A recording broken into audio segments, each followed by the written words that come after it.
जय माता दी। अभी हमने रिसर्च चैप्टर का पहला वीडियो देखा था। आज इसका ये दूसरा वीडियो है। उसके पहले हमने कुछ ट्रिक्स देखी हैं और आज भी हम कुछ ट्रिक्स ही देखेंगे, कुछ थ्योरी के बारे में ही बात करेंगे। तो पहला ट्रिक्स है कि यदि प्रारंभ में संख्या ए है, यदि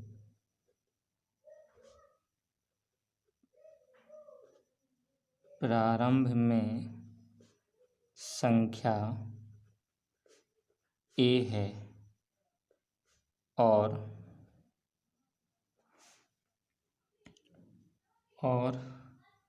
संख्या का x% उसमें जोड़ा जाता है, ठीक है ना।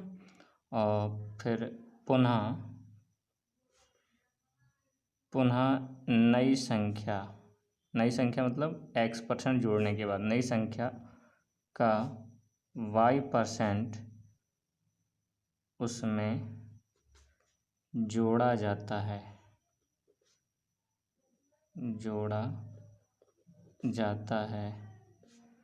और फिर पुनः नई संख्या यानी उससे जो संख्या बनेगी, नई संख्या का z% उसमें जोड़ा जाता है, ठीक है ना। तब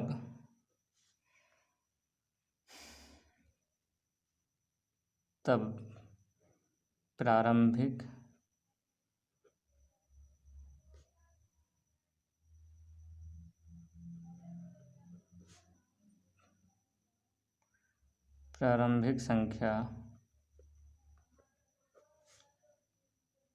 संख्या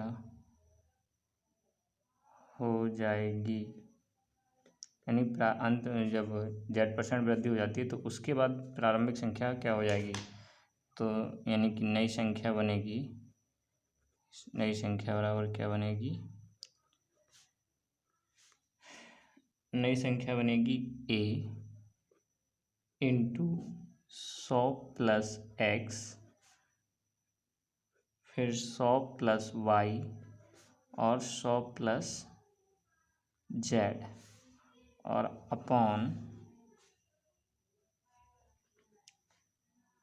100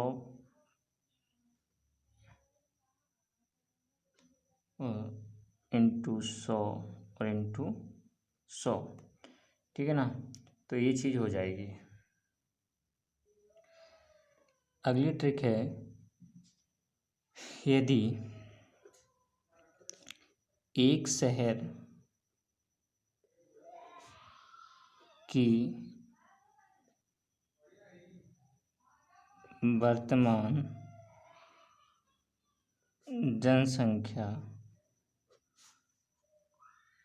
P है, P का मतलब कोई वैल्यू हो सकती है, और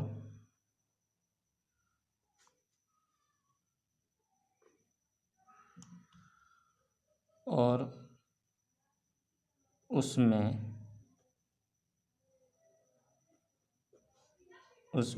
R% वार्षिक वृद्धि होती है,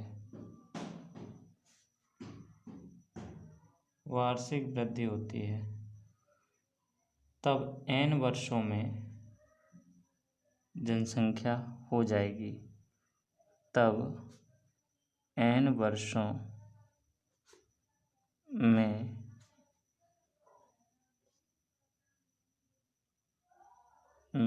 जनसंख्या होगी। तो n वर्षों में जनसंख्या क्या होगी, सीधा आप लिखेंगे जनसंख्या, यानी कि n वर्षों बाद जनसंख्या बनेगी P 1 प्लस R/100 और इसकी पावर n, यानी जो चक्रवृद्धि ब्याज का फॉर्मूला होता है उस टाइप से हो जाता है। नेक्स्ट है कि यदि एक शहर की जनसंख्या 8% हाँ ऐसे लिखेंगे, यदि एक शहर की जनसंख्या 8% वार्षिक दर से बढ़ रही है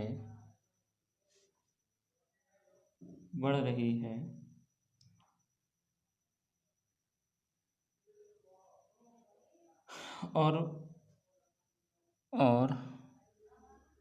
वर्तमान में शहर की जनसंख्या Pn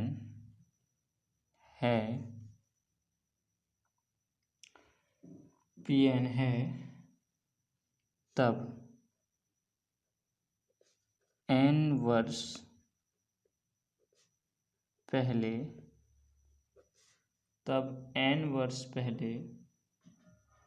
शहर की जनसंख्या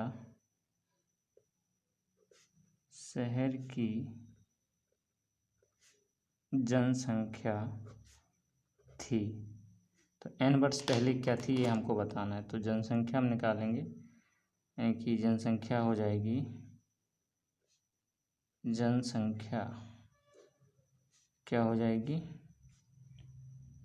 Pn अपॉन 1 + r/100 और इसकी पावर n।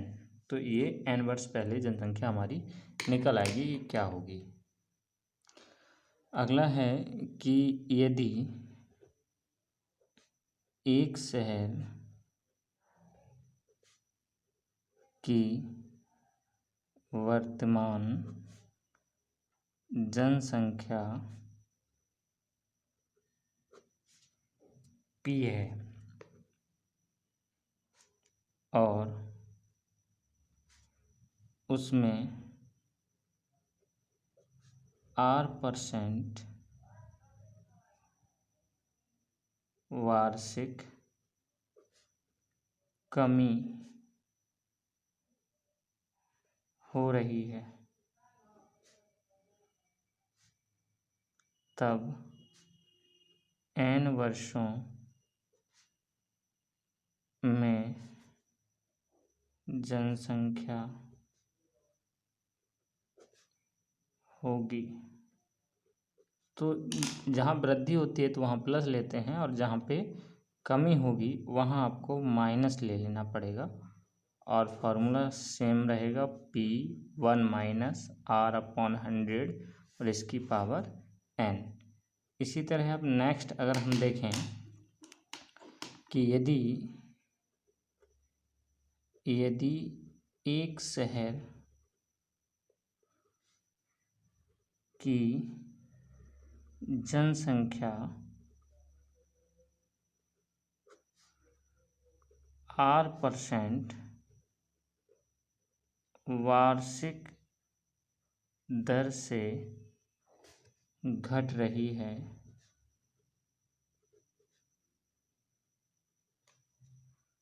और वर्तमान में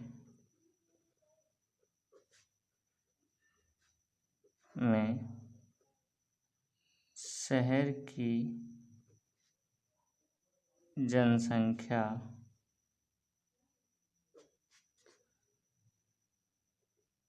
Pn है, तब n वर्ष पहले शहर की जनसंख्या थी। ठीक है ना।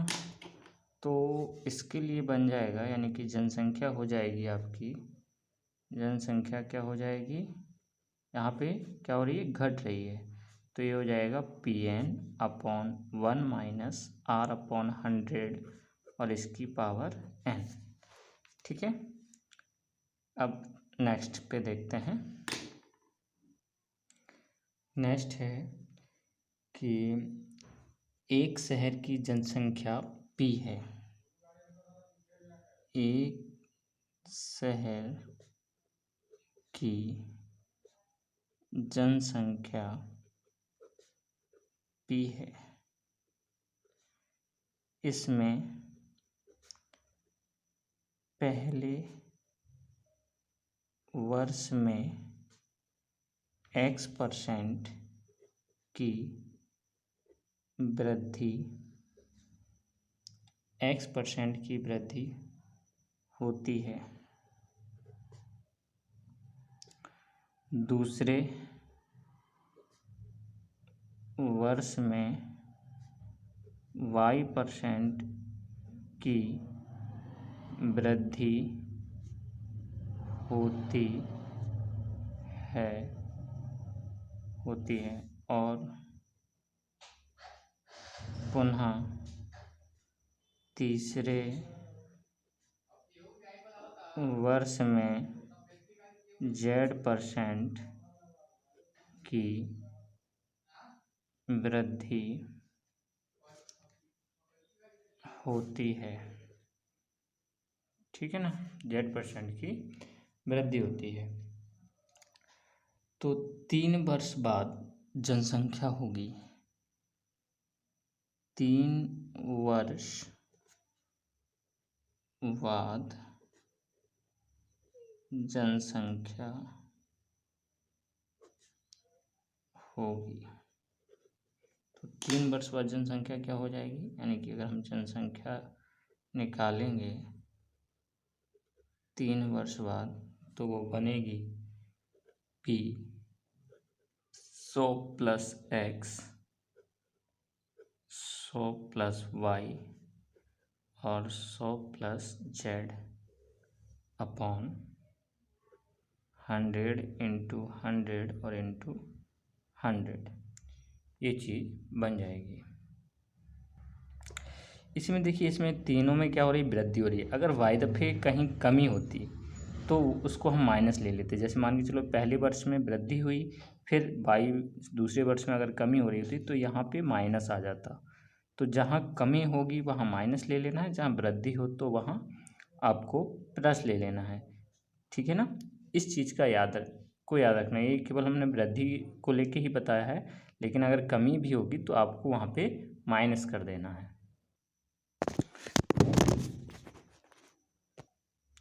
नेक्स्ट है, यदि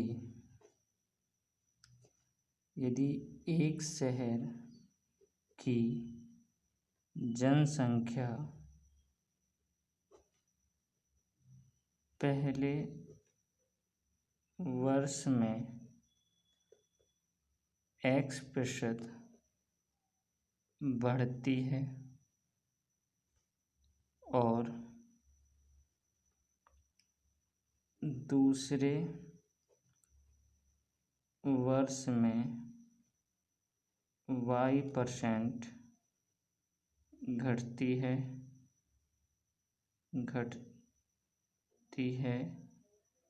और पुनः तीसरे वर्ष में Z% घटती है। ठीक है ना, पहले वर्ष में X% बढ़ती है, दूसरे में Y% घटती है और तीसरे में भी फिर Z% घटती है। ठीक है, और तीसरे वर्ष के अंत में तीसरे वर्ष के अंत में, तीसरे वर्ष के अंत में शहर की जनसंख्या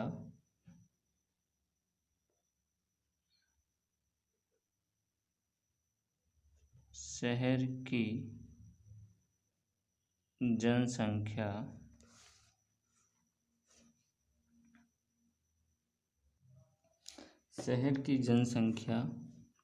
P है।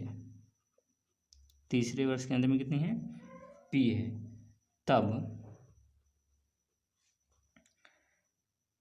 पहले वर्ष के प्रारंभ में जनसंख्या थी। तब पहले वर्ष के प्रारंभ में जनसंख्या थी, यानी कि जब पहला वर्ष प्रारंभ हो रहा था उस समय बतानी है क्या थी। तो उसके लिए हम सीधा सा फॉर्मूला है, जनसंख्या बराबर हो जाएगा आपका, जनसंख्या बराबर ये होगा P इंटू 100 अपॉन, पहले वर्ष में x% वृद्धि हुई तो 100 प्लस x कर दिया, फिर y% कमी हुई तो 100 माइनस y, और z% भी कमी होती तो 100 माइनस z। देखो इन क्वेश्चनों में बस इतना याद रखना है कि अगर वृद्धि कहता है तो आप प्लस कर दीजिए 100 में, और अगर कमी कहता है तो माइनस कर दीजिए। नेक्स्ट है, यदि एक शहर की जनसंख्या P1 है, कितनी है? P1 है। फिर कह रहा है कि यदि पुरुषों की संख्या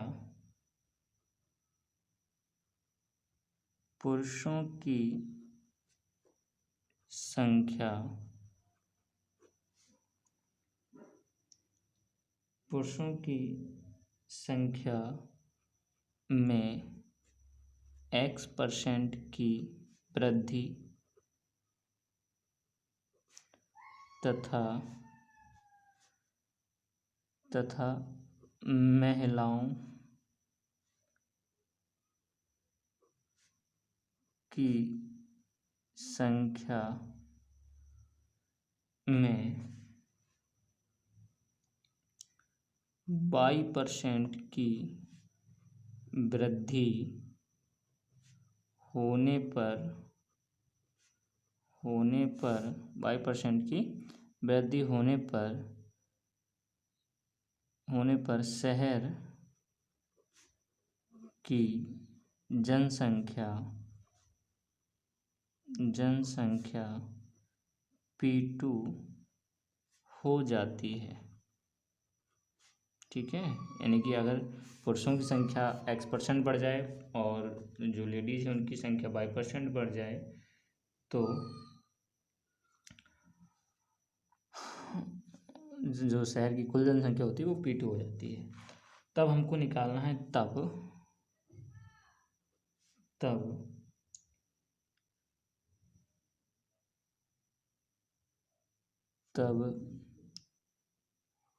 पुरुषों और महिलाओं की संख्या है। तो अगर हमें पुरुषों की पहले लिखेंगे, पुरुषों की संख्या क्या बनेगी? पुरुषों की संख्या हो जाएगी P2 into 100 minus P1 into 100 plus y1 upon x minus y, और उसके बाद महिलाओं की संख्या हो जाएगी